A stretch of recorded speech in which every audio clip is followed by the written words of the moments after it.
భక్తులారా, ఈ మధ్య చాలా ఇళ్లలో ఒకే బాధ వినిపిస్తోంది. పిల్లలు బాగానే ఆడుకుంటూ ఉంటారు, నవ్వుతూ ఉంటారు, కాని ఒక్కసారిగా జ్వరం వస్తుంది. రాత్రికి రాత్రే వాంతులు అవుతాయి. డాక్టర్ల దగ్గరికి తీసుకెళ్తే ఏమీ లేదు, సాధారణ వైరల్ అంటారు. మందులు వేస్తే 2 రోజులు బాగుంటారు, మళ్ళీ అదే పరిస్థితి. ఒకసారి ఆలోచించండి, చిన్న పిల్లలు కదండి, వాళ్ల నవ్వు ఆగిపోతే ఇంటి వెలుగు కూడా తగ్గిపోతుంది. వరంగల్ దగ్గర ఓ చిన్న ఊరిలో సావిత్రమ్మ అనే ఆడది ఉండేది. ఆమెకి 2 పిల్లలు, పెద్ద అమ్మాయి లక్ష్మి, చిన్న బాబు కార్తీక్. ఆ 2 చిలిపి పిల్లలు. కాని ఏదో ఒకటి జరుగుతూనే ఉండేది. ఒక్కరోజు కూడా పూర్తిగా ఆరోగ్యంగా ఉండేవాళ్లు కాదు. ఉదయం బాగుంటే సాయంత్రానికి జ్వరం, రాత్రికి బాగుంటే తెల్లారేసరికి దగ్గు. సావిత్రమ్మ గుండెల్లో మాత్రం రోజురోజుకి భయం పెరుగుతూ పోయింది.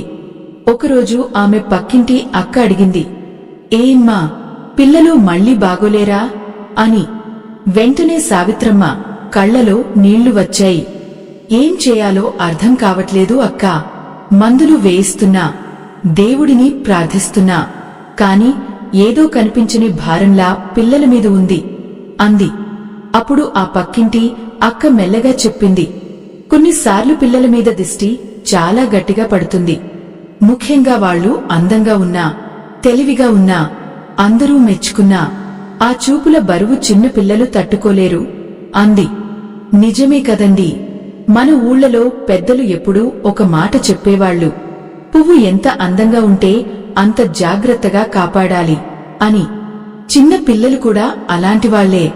వాళ్ల నవ్వు చూసి అందరూ మురిసిపోతారు, కాని కొందరి చూపుల్లో తెలియని అసూయ కూడా ఉంటుంది. ఆ రాత్రి సావిత్రమ్మకి నిద్ర రాలేదు. పిల్లలు 2 దగ్గుతూ పడుకున్నారు. ఒక్కసారి వాళ్ల నుదుటి మీద చెయ్యి పెట్టి చూసింది. జ్వరం మండిపోతోంది. ఆమె మనసు పగిలిపోయింది. వెంటనే ఇంటి మూలలో ఉన్న చిన్న దీపం దగ్గర కూర్చుంది. అమ్మా, నా పిల్లల్ని కాపాడు అంటూ కన్నీళ్లు పెట్టుకుంది. అప్పుడే ఆమెకి తన అమ్మమ్మ చెప్పిన మాట గుర్తొచ్చింది. పిల్లలు మాటిమాటికి అనారోగ్యం పాలైతే శనివారం సాయంత్రం ఒక చిన్న పరిహారం చేయాలి, అప్పుడే దిష్టి తగ్గుతుంది అని. మరుసటి రోజు ఉదయం సావిత్రమ్మ తొందరగా లేచింది. ఇంటి ముందున్న తులసి చెట్టు దగ్గరికి వెళ్ళింది. అక్కడి నుంచి 3 తులసి ఆకులు తీసుకుంది. తర్వాత వంటింట్లో ఉన్న రాతి ఉప్పు కొంచెం తీసుకుంది. పాతకాలంలో పెద్దలు చెప్పినట్టు ఒక చిన్న పత్తి దారం తీసుకుని ఆ ఉప్పు, తులసి ఆకులు కలిపి పిల్లల తల చుట్టూ మెల్లగా 3 సార్లు తిప్పింది. తిప్పుతూ ఆమె నోట ఒక్కటే మాట, దృష్టి దోషం దూరం కావాలి, పిల్లల ఆరోగ్యం బాగుండాలి అని. ఆ తర్వాత ఆ ఉప్పుని ఇంటి బయట ఎవ్వరూ నడవని చోట వేసింది. తులసి ఆకులను నీళ్లలో వదిలింది. అంతే, చిన్న పరిహారం. కాని ఆమె మనసులో మాత్రం ఏదో భారంలా ఉన్నది కాస్త తగ్గింది. అదే రాత్రి ఒక ఆశ్చర్యం జరిగింది. కార్తీక్ చాలా రోజుల తర్వాత ప్రశాంతంగా నిద్రపోయాడు. మధ్యలో లేచి ఏడవలేదు. లక్ష్మి కూడా నవ్వుతూ అమ్మ ఒడిలో పడుకుంది. సావిత్రమ్మ గుండెల్లో అప్పుడే చిన్న నమ్మకం మొలకెత్తింది. మన పురాణాల్లో కూడా ఇలాంటి దిష్టి గురించి ఒక అరుదైన కథ ఉంది కదండి. ఒకసారి అనసూయదేవి ఆశ్రమానికి వచ్చిన చిన్న బాలుడిని అందరూ చూసి మెచ్చుకుంటూ ఉండేవారట. కాని ఆ బాలుడు తరచూ బలహీనంగా మారిపోతుండేవాడట. అప్పుడు అనసూయదేవి తులసి ఆకులతో, గోమయ దీపంతో చిన్న శాంతి చేసి ఆ బాలుడి ఆరోగ్యాన్ని కాపాడిందని పెద్దలు చెప్పుకునేవాళ్లు. చిన్న చినుకే పెద్దవానికు సూచన అంటారు. అలానే పిల్లలు మాటిమాటికి అనారోగ్యం పాలవుతుంటే దాన్ని నిర్లక్ష్యం చేయకూడదు. మందులు అవసరమే, కాని ఇంట్లో ఉన్న ఆధ్యాత్మిక శక్తిని కూడా నమ్మాలి. సావిత్రమ్మకి మాత్రం ఇంకా ఒక సందేహం మిగిలింది. ఈ చిన్న పరిహారం నిజంగానే తన పిల్లల జీవితాన్ని మార్చబోతుందా, లేక ఇంకా ఏదైనా చేయాల్సి ఉందా? ఈ ఆలోచనతో ఆమె ఆ రాత్రంతా దేవుడి ఫోటో ముందు నిశ్శబ్దంగా కూర్చుంది. ఈ ఆధ్యాత్మిక రహస్యం మీకు పూర్తిగా అర్థం కావాలన్నా, దైవానుగ్రహం దక్కాలన్నా ఈ వీడియోను ఎక్కడా ఆపకుండా చివరి వరకు చూడండి. ఆ రాత్రి తర్వాత సావిత్రమ్మ మనసులో కాస్త ధైర్యం పెరిగింది. కాని తల్లి గుండె కదండి, పిల్లలు ఒక్కసారి దగ్గినా భయపడిపోతుంది. తెల్లవారేసరికి కార్తీక్ మామూలుగా లేచి బయట ఆడుకోవాలని పట్టుబట్టాడు. చాలా రోజుల తర్వాత అతని మొహంలో ఆ చిలిపి నవ్వు చూసి సావిత్రమ్మ కళ్లలో ఆనందం మెరిసింది. అమ్మా, నాకు ఆకలేస్తోంది అన్నాడు కార్తీక్. ఆ మాట విన్న వెంటనే ఆమె గుండె నిండిపోయింది. ఎందుకంటే 2 రోజులుగా వాడు సరిగ్గా తినలేదు. వెంటనే వేడి అన్నంలో నెయ్యి వేసి చేత్తో ముద్దలు చేసి తినిపించింది. లక్ష్మి కూడా పక్కనే కూర్చుని నవ్వుతోంది. ఆ చిన్న చిన్న నవ్వులే సావిత్రమ్మకి దేవుడి ఆశీర్వాదంలా అనిపించాయి. కాని ఊరిలో కొందరి చూపులు మాత్రం అలాగే ఉండిపోయాయి. మధ్యాహ్నం పిల్లలు ఇంటి ముందు ఆడుకుంటుంటే అటుగా వెళ్లిన ఒక ఆవిడ నిలబడి చాలాసేపు వాళ్లని చూస్తూ ఉంది. అయ్యో, ఎంత అందంగా ఉన్నారమ్మా, ఎంత తెల్లగా ఉన్నారో అంటూ మళ్లీ మళ్లీ మెచ్చుకుంది. ఆ మాటలు విన్న వెంటనే సావిత్రమ్మకి తెలియని భయం వేసింది. ఎందుకో గుండెల్లో గుబులు మొదలైంది. పెద్దలు ఒక మాట అంటారు కదండి, అతి ప్రశంస కూడా కొన్నిసార్లు భారమే అని. సాయంత్రం అయ్యేసరికి కార్తీక్ మళ్లీ నిస్సత్తువగా మారిపోయాడు. కొద్దిసేపటి క్రితం నవ్వుతూ ఆడుకున్న పిల్లాడు ఒక్కసారిగా అమ్మ ఒడిలో పడుకున్నాడు. శరీరం వేడెక్కిపోయింది. సావిత్రమ్మ చేతులు వణికిపోయాయి. ఇదేం జరుగుతోంది దేవుడా అంటూ ఆమె ఆకాశం వైపు చూసింది. అప్పుడే పక్కింటి అక్క మళ్లీ వచ్చింది. పిల్లాడిని చూసి కాసేపు మౌనంగా నిలబడి ఉంది. తర్వాత మెల్లగా అంది, ఇది సాధారణం కాదు అమ్మా, దిష్టి చాలా గట్టిగా ఉంది. నువ్వు ఈరోజు సాయంత్రం ఒక పని చేయాలి అంది. ఏం చేయాలి అక్కా అని సావిత్రమ్మ ఆతృతగా అడిగింది. సూర్యుడు అస్తమించే సమయానికి ఇంటి గడప దగ్గర ఒక చిన్న నూనె దీపం వెలిగించు. ఆ దీపం ముందు పిల్లల పేర్లు మనసులో జపించు. తర్వాత ఎండుమరపకాయలు 3, కొంచెం ఉప్పు, ఒక చిన్న బొగ్గు ముక్క తీసుకుని పిల్లల చుట్టూ తిప్పి బయట కాల్చేయి అంది. సావిత్రమ్మ వెంటనే ఆ పని కోసం సిద్ధమైంది. సాయంత్రం ఆకాశం నారింజ రంగులో మెరిసిపోతుండగా ఆమె ఇంటి గడప ముందు చిన్న మట్టి దీపం పెట్టింది. నెయ్యి పోసి వెలిగించింది. ఆ జ్యోతి చిన్నదే అయినా ఆమె మనసులో మాత్రం పెద్ద ఆశ వెలిగింది. లక్ష్మి, కార్తీక్ ఇద్దరినీ తన దగ్గర కూర్చోబెట్టుకుంది. వాళ్ల తలల మీద మెల్లగా చెయ్యి వేసింది. నా పిల్లల మీద ఉన్న చెడు చూపులన్నీ పోవాలి అని మనసులో ప్రార్థించింది. తర్వాత ఆ ఎండుమరపకాయలు, ఉప్పు, బొగ్గు ముక్క చేతిలో తీసుకుని వాళ్ల చుట్టూ తిప్పింది. కార్తీక్ భయంగా అడిగాడు, అమ్మా, ఇది ఎందుకు చేస్తున్నావు అని. ఆమె నవ్వుతూ, నీకు ఏమీ కాకూడదని చేస్తున్నా బంగారం అంది. ఆ మాట విన్న చిన్నపిల్లాడు అమ్మ ఒడిలో ముఖం దాచుకున్నాడు. ఆ క్షణం చూసి సావిత్రమ్మ కళ్లలో నీళ్లు తిరిగాయి. ఆ తర్వాత ఇంటి బయట చిన్న గిన్నెలో ఆ వస్తువుల్ని వేసి కాల్చింది. కాలుతున్న మిరప వాసన గాల్లో వ్యాపించింది. ఆ వాసనతో పాటు ఇంట్లో ఉన్న భారమైన గాలి కూడా కాస్త తేలికైనట్టు అనిపించింది. నిజమే కదండి, మన పాత సంప్రదాయాల్లో ఎంత లోతైన భావముందో. ప్రతి పరిహారం వెనుక ఒక తల్లి ప్రార్థన ఉంటుంది, ఒక ఇంటి శాంతి ఉంటుంది. ఆ రాత్రి ఆశ్చర్యంగా పిల్లలు ఇద్దరూ ప్రశాంతంగా నిద్రపోయారు. మధ్యలో ఏడుపు లేదు, దగ్గులేదు. సావిత్రమ్మ చాలా రోజుల తర్వాత గట్టిగా ఊపిరి పీల్చుకుంది. కాని అర్ధరాత్రి సమయంలో ఒక్కసారిగా ఇంటి బయటనుంచి ఓ విచిత్రమైన శబ్దం వినిపించింది. గాలి కూడా లేని రాత్రి. కాని గడప దగ్గర పెట్టిన దీపం ఒక్కసారిగా బలంగా అల్లాడింది. సావిత్రమ్మ గుండె దడదడలాడింది. ఆమె మెల్లగా తలుపు దగ్గరికి వెళ్లి బయట చూసింది. అక్కడ కనిపించిన దృశ్యం చూసి ఆమె కాళ్లు కదల్లేదు. ఇంటి గడప దగ్గర వెలిగించిన చిన్న దీపం ముందు ఎవరో వదిలేసినట్టుగా ఒక నిమ్మకాయ పడుంది. దానికి నల్లటి దారం కట్టబడి ఉంది. ఆ నిమ్మకాయ చుట్టూ కుంకుమ చారల్లా కనిపించాయి. సావిత్రమ్మ గుండెలో భయం ఒక్కసారిగా పెరిగిపోయింది. ఇది ఎవరు పెట్టారు, ఎందుకు పెట్టారు అని ఆమె మనసులోనే అనుకుంది. రాత్రి నిశ్శబ్దంగా ఉంది. దూరంగా కుక్కలు మొరుగుతున్న శబ్దం మాత్రమే వినిపిస్తోంది. ఆమె మెల్లగా వెనక్కి అడుగు వేసింది. కాని వెంటనే తన పిల్లల మొహాలు గుర్తొచ్చాయి. భయపడినా వాళ్ళకోసం ధైర్యంగా ఉండాలి అనుకుంది.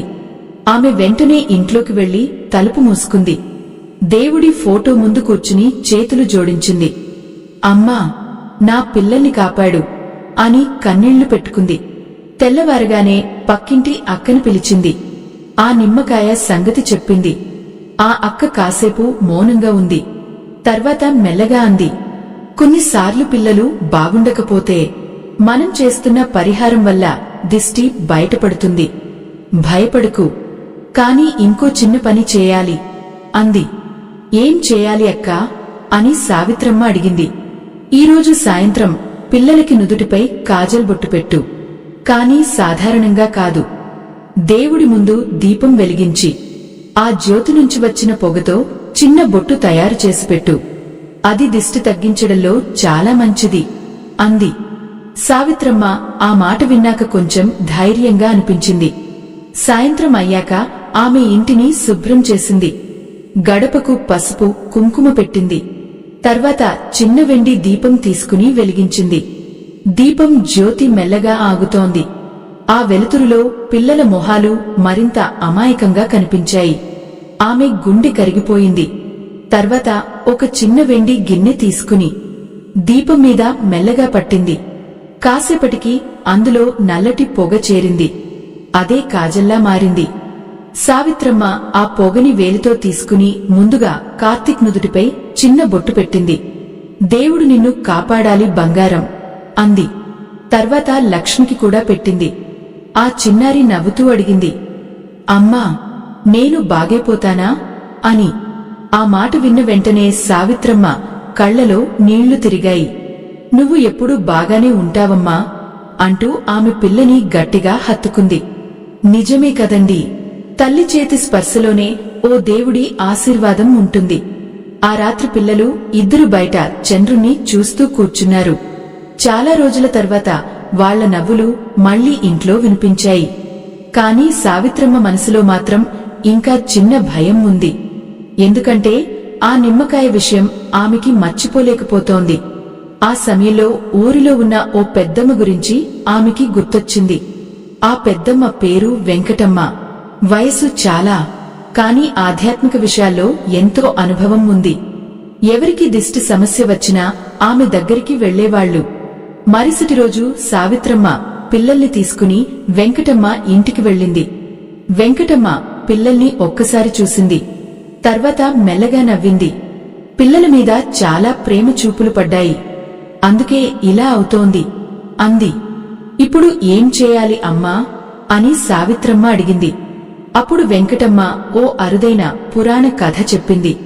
పూర్వం అరణ్యంలో వశిష్ఠ మహర్షి ఆశ్రమం దగ్గర ఓ చిన్న బాలుడు ఉండేవాడు. అతని ముఖం చంద్రుడిలా మెరిసేది. ఆశ్రమానికి వచ్చే వాళ్లంతా అతన్ని చూసి మురిసిపోయేవాళ్లు. కాని ఆ బాలుడు తరచూ జ్వరం వచ్చి బలహీనంగా మారిపోయేవాడు. అప్పుడు అరుంధతిదేవి ప్రతి అమావాస్య రోజు తులసి తీర్థం చల్లుతూ చిన్న దీపం వెలిగించి బాలుడి చుట్టూ 3 సార్లు తిరిగేదట. ఆ తర్వాత ఆ బాలుడు ఆరోగ్యంగా పెరిగాడని పెద్దలు చెప్పుకునేవాళ్లు అంది. ఆ కథ విన్న సావిత్రమ్మ మనసులో కొత్త నమ్మకం పుట్టింది. వెంకటమ్మ చివరగా ఒక మాట చెప్పింది. ఈరోజు రాత్రి పిల్లలు నిద్రపోయాక వాళ్ల దిండు కింద ఒక తులసి ఆకు పెట్టు. కాని ఉదయం లేచాక ఆకులో ఏ మార్పు కనిపిస్తుందో జాగ్రత్తగా చూడు అంది. ఆ మాట విన్న వెంటనే సావిత్రమ్మ గుండెలో మళ్లీ ఆందోళన మొదలైంది. ఎందుకంటే వెంకటమ్మ ఆ మాట చెప్పేటప్పుడు ఆమె కళ్లలో కనిపించిన ఆ గంభీరత సాధారణంగా అనిపించలేదు. మీ పిల్లల ఆరోగ్యం కోసం మీరు కూడా మనస్ఫూర్తిగా ఓం శ్రీ దుర్గాయ నమః అని కామెంట్లో రాయండి. ఆ రాత్రి సావిత్రమ్మ గుండెలో తెలియని భయం తిరుగుతూనే ఉంది. వెంకటమ్మ చెప్పిన మాటలు ఆమె చెవుల్లో మళ్లీ మళ్లీ వినిపిస్తున్నాయి. ఉదయం ఆ తులసి ఆకులో ఏ మార్పు కనిపిస్తుందో జాగ్రత్తగా చూడు అన్నమాట ఆమెని కుదురుగా ఉండనివ్వలేదు.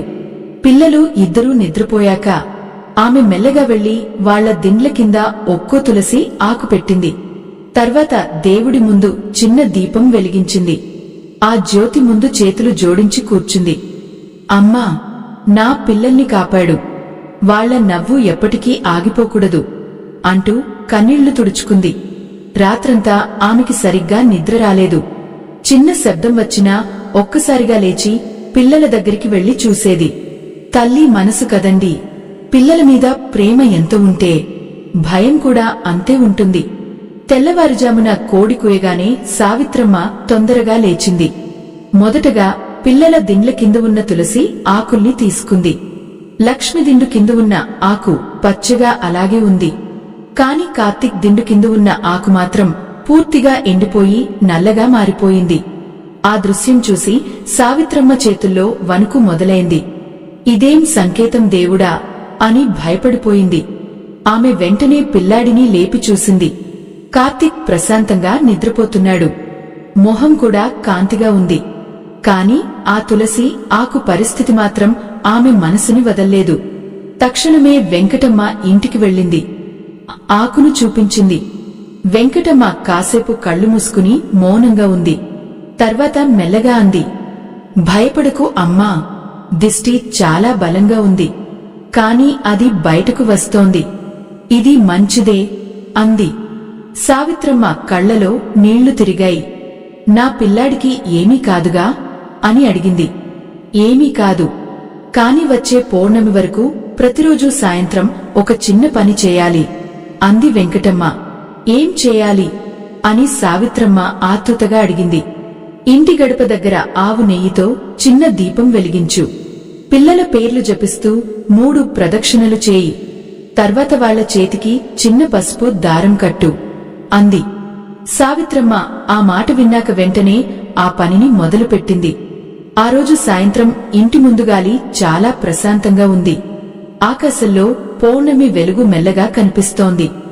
సావిత్రమ్మ చిన్న మట్టి దీపంలో ఆవు నెయ్యి పోసి వెలిగించింది. దీపం వెలిగిన క్షణం ఆమె మనసులో కూడా ఓ వెలుగు పుట్టినట్టు అనిపించింది. లక్ష్మి, కార్తీక్ ఇద్దరూ పక్కనే నిలబడ్డారు. వాళ్ల చిన్న చేతుల్లో పసుపు దారాలు ఉన్నాయి. అమ్మా, ఇది ఎందుకు కడుతున్నావు అని లక్ష్మి అడిగింది. ఇది దేవుడి ఆశీర్వాదం అమ్మా అంటూ ఆమె నవ్వింది. ఆ తర్వాత పిల్లల చేతులకు మెల్లగా పసుపు దారం కట్టింది. కార్తీక్ ఆనందంగా నవ్వాడు. చాలా రోజుల తర్వాత ఆ నవ్వు చూసి సావిత్రమ్మ గుండెలో ఉన్న భారమే కరిగిపోయినట్టు అనిపించింది.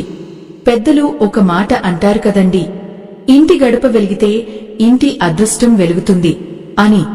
అదే రాత్రి ఆశ్చర్యంగా కార్తీక్కి ఒక్కసారి కూడా జ్వరం రాలేదు. లక్ష్మి కూడా ప్రశాంతంగా నిద్రపోయింది. ఇంట్లో ఎన్నో రోజుల తర్వాత ఒక నిశ్శబ్దమైన ఆనందం కనిపించింది. సావిత్రమ్మ దేవుడి ముందు కూర్చుని కృతజ్ఞతతో చేతులు జోడించింది. అమ్మా, నా పిల్లల్ని ఇలానే కాపాడాలి అని ప్రార్థించింది.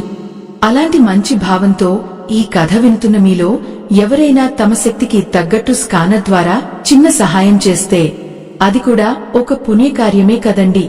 పిల్లల ఆరోగ్యం కోసం చేసిన దానం ఎప్పుడూ వృధా కాదు. అయితే అదే సమయంలో వెంకటమ్మ చెప్పిన చివరి మాట మాత్రం ఇంకా మిగిలే ఉంది. పౌర్ణమి రోజు రాత్రి పిల్లలు నిద్రపోయాక గడప దగ్గర వినిపించే శబ్దాన్ని జాగ్రత్తగా విను అని ఆమె ఎందుకు చెప్పిందో సావిత్రమ్మకి ఇంకా అర్థం కాలేదు. రోజులు నెమ్మదిగా గడుస్తున్నాయి. కాని ఇంట్లో వాతావరణం మాత్రం మారిపోయింది. కార్తీక్ మళ్లీ బయట పిల్లలతో ఆడుకుంటున్నాడు. లక్ష్మి నవ్వుతూ పాటలు పాడుతోంది. చాలా రోజుల తర్వాత ఆ ఇంట్లో పిల్లల కేరింతలు వినిపించాయి. సావిత్రమ్మ గుండెల్లో కూడా కాస్త ప్రశాంతత వచ్చింది. అయినా వెంకటమ్మ మాటలు మాత్రం ఆమె మనసులో ఎప్పుడూ తిరుగుతూనే ఉన్నాయి. ఇలా చూస్తుండగానే పౌర్ణమి రోజు వచ్చేసింది. ఆ రోజు ఉదయం నుంచే సావిత్రమ్మ ఇంటిని శుభ్రం చేసింది. గడపకు కొత్త ముగ్గు వేసింది. తులసి కోట దగ్గర చిన్న పూలు పెట్టింది. సాయంత్రం అయ్యాక పిల్లలతో కలిసి దేవుడి పాటలు కూడా పాడింది. చంద్రుడు ఆకాశంలో పెద్ద వెండి తట్టులా మెరిసిపోతున్నాడు. ఆ వెలుతురులో ఆ చిన్న ఇల్లు ఇంకా అందంగా కనిపించింది. రాత్రి భోజనం అయిపోయాక పిల్లలు ఇద్దరూ అలసటగా నిద్రపోయారు. సావిత్రమ్మ మాత్రం మెలకువగా కూర్చుంది. గడప దగ్గర చిన్న నెయ్యి దీపం ఇంకా వెలుగుతూనే ఉంది. గాలి చాలా మెల్లగా వీచుతోంది. ఆ నిశ్శబ్దంలో దీపం జ్యోతి కూడా ప్రశాంతంగా ఆగుతోంది. సావిత్రమ్మకి ఒక్కో నిమిషం గంటలా అనిపిస్తోంది. అప్పుడే గడప దగ్గర నుంచి చిన్న గజ్జెల శబ్దంలా ఏదో వినిపించింది. ఆమె ఒక్కసారిగా ఉలిక్కిపడింది. మెల్లగా తలుపు దగ్గరికి వెళ్లి బయట చూసింది. కాని అక్కడ ఎవరూ లేరు. కేవలం దీపం వెలుగు, చంద్రుడి కాంతి, గాలి తాకిన తులసి ఆకుల శబ్దం మాత్రమే. బహుశా నా భ్రమేమో అనుకుని వెనక్కి తిరగబోతుండగా మళ్లీ అదే శబ్దం వినిపించింది. ఈసారి ఆ శబ్దం తులసి కోట దగ్గర నుంచి వచ్చినట్టుంది. సావిత్రమ్మ గుండె గట్టిగా కొట్టుకుంటోంది. అయినా ధైర్యం చేసి ముందుకు నడిచింది. తులసి కోట దగ్గరికి వెళ్లి చూసేసరికి అక్కడ ఒక చిన్న ఆశ్చర్యం కనిపించింది. ఆమె ప్రతిరోజు వెలిగించే దీపం పక్కనే ఎవరో పెట్టినట్టుగా ఒక చిన్న పసుపు పువ్వు ఉంది. ఆ పువ్వు పూర్తిగా తాజాగా ఉంది. ఇప్పుడే చెట్టు నుంచి కోసినట్టుంది. సావిత్రమ్మ చుట్టూ చూసింది. కాని అక్కడ ఎవరూ లేరు. ఆమెకి వెంటనే వెంకటమ్మ మాట గుర్తొచ్చింది. దిష్టి తగ్గిపోతున్నప్పుడు ఇంట్లో శాంతి సంకేతాలు కనిపిస్తాయి అని. ఆ క్షణం ఆమె కళ్లలో ఆనంద బాష్పాలు తిరిగాయి. అప్పుడే ఇంట్లో నుంచి కార్తీక్ చిన్నగా పిలిచాడు, అమ్మా అని. ఆమె వెంటనే లోపలికి పరుగెత్తింది. ఏమయింది బంగారం అని అడిగింది. కార్తీక్ నిద్రలోనే నవ్వుతూ అన్నాడు, అమ్మా, ఒక అమ్మమ్మ వచ్చి నాకు పువ్వు ఇచ్చింది అని. ఆ మాట విన్న వెంటనే సావిత్రమ్మ ఒళ్లంతా జలధరించింది. ఏ అమ్మమ్మ అని మెల్లగా అడిగింది. తెల్లటి చీర కట్టుకుంది, నన్ను చూసి నవ్వింది అని చెప్పి మళ్లీ నిద్రపోయాడు. సావిత్రమ్మకి ఒక్కసారిగా వెంకటమ్మ చెప్పిన పురాణ కథ గుర్తొచ్చింది. పిల్లల్ని కాపాడే దైవశక్తి గురించి పెద్దలు చెప్పిన మాటలు గుర్తొచ్చాయి. నిజమే కదండి, కొన్ని శక్తులు మన కళ్ళకి కనిపించకపోయినా మన ప్రార్థనని మాత్రం వింటాయి. ఆ రాత్రి ఆమె దేవుడి ముందు కూర్చుని చాలాసేపు మౌనంగా ఉంది. గుండెల్లో భయం కంటే కృతజ్ఞత ఎక్కువైంది. కాని మరుసటి ఉదయం వెంకటమ్మ ఇంటికి వెళ్లినప్పుడు అక్కడ ఊహించని విషయం తెలిసింది. వెంకటమ్మ ఇంటి తలుపు మూసి ఉంది. పక్కింటి వాళ్లు చెప్పిన మాట విని సావిత్రమ్మ గుండె ఒక్కసారిగా ఆగిపోయినట్టయింది. నిన్న రాత్రి నుంచి వెంకటమ్మ కనిపించడం లేదు అమ్మా అన్నారు. ఆ మాట విన్న వెంటనే సావిత్రమ్మ గుండెల్లో మళ్లీ భయం మొదలైంది. ఎక్కడికి వెళ్ళింది, ఏం అయింది అనే ఆలోచనలు ఆమెని వదల్లేదు. పక్కింటి వాళ్లు కూడా ఆశ్చర్యంగానే మాట్లాడుకుంటున్నారు. ఇంత వయసులో ఎక్కడికి వెళ్తుంది, ఎప్పుడూ ఇలా చేయలేదు అంటున్నారు. సావిత్రమ్మ మాత్రం నిన్న రాత్రి జరిగిన ప్రతి విషయం గుర్తు చేసుకుంది. గడప దగ్గర వినిపించిన గజ్జెల శబ్దం, తులసి కోట దగ్గర కనిపించిన పసుపు పువ్వు, కార్తీక్ చెప్పిన తెల్లటి చీర కట్టుకున్న అమ్మమ్మ. ఆమె మనసులో ఒక్కసారిగా ఓ ప్రశాంతత వచ్చింది. వెంకటమ్మ చెప్పింది నిజమే, దేవుడు ఏదో రూపంలో మన పిల్లల్ని కాపాడుతాడు అనుకుంది. ఆ రోజు సాయంత్రం సావిత్రమ్మ పిల్లల్ని తీసుకుని దేవాలయానికి వెళ్ళింది. అక్కడ చిన్న నెయ్యి దీపం వెలిగించింది. పిల్లలు ఇద్దరూ దేవుడి ముందు చేతులు జోడించి నిలబడ్డారు. కార్తీక్ చిన్నగా అన్నాడు, అమ్మా, నాకు ఇప్పుడు అసలు భయం లేదు అని. ఆ మాట విన్న వెంటనే సావిత్రమ్మ కళ్లలో ఆనందం పొంగిపోయింది. ఎందుకంటే చాలా రోజుల తర్వాత ఆమె పిల్లాడి మొహంలో పూర్తి ఆరోగ్యం కనిపించింది. లక్ష్మి కూడా నవ్వుతూ అంది, అమ్మా, నేను ఇక జ్వరంతో పడుకోను కదా అని. లేదు అమ్మా, దేవుడు మీ ఇద్దరినీ కాపాడుతున్నాడు అంటూ ఆమె పిల్లల్ని దగ్గరకు తీసుకుంది.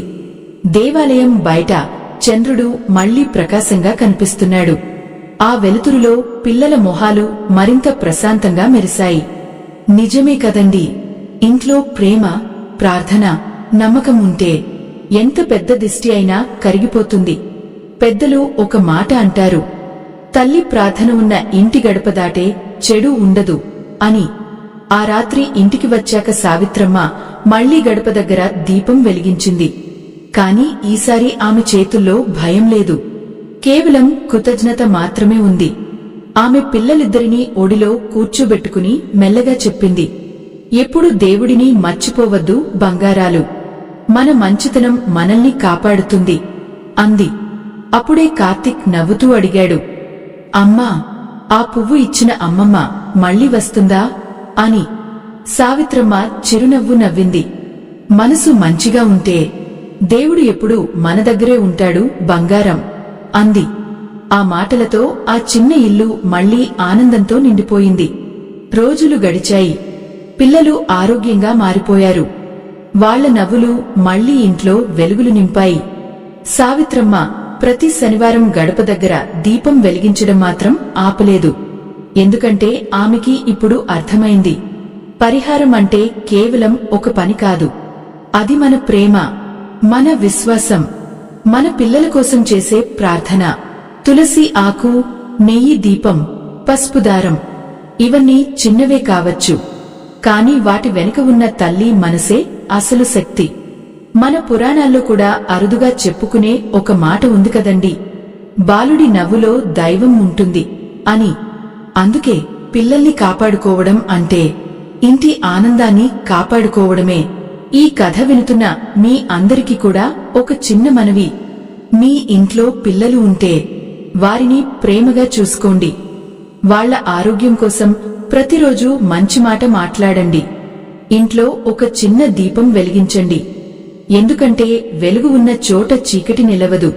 మరి ఇలాంటి ఆధ్యాత్మిక కథలు మీ మనసుకు శాంతి ఇస్తే, మీ శక్తికి తగ్గట్టు స్కానర్ ద్వారా చిన్న సహాయం చేస్తే, అది మరెంతో మందికి మంచి కథలు చేరేలా చేస్తుంది కదండి. చివరగా సావిత్రమ్మ ప్రతి రాత్రి చేసే చిన్న ప్రార్థన ఒక్కటే, నా పిల్లల నవ్వు ఎప్పటికీ ఆగిపోకూడదు అమ్మా అని. ఆ ప్రార్థన విన్నట్టుగానే గడప దగ్గర వెలిగిన దీపం జ్యోతి మెల్లగా ప్రకాశించింది. ఈ ఆధ్యాత్మిక ప్రయాణం ఇక్కడితో ముగిసిపోయింది. స్వస్తి.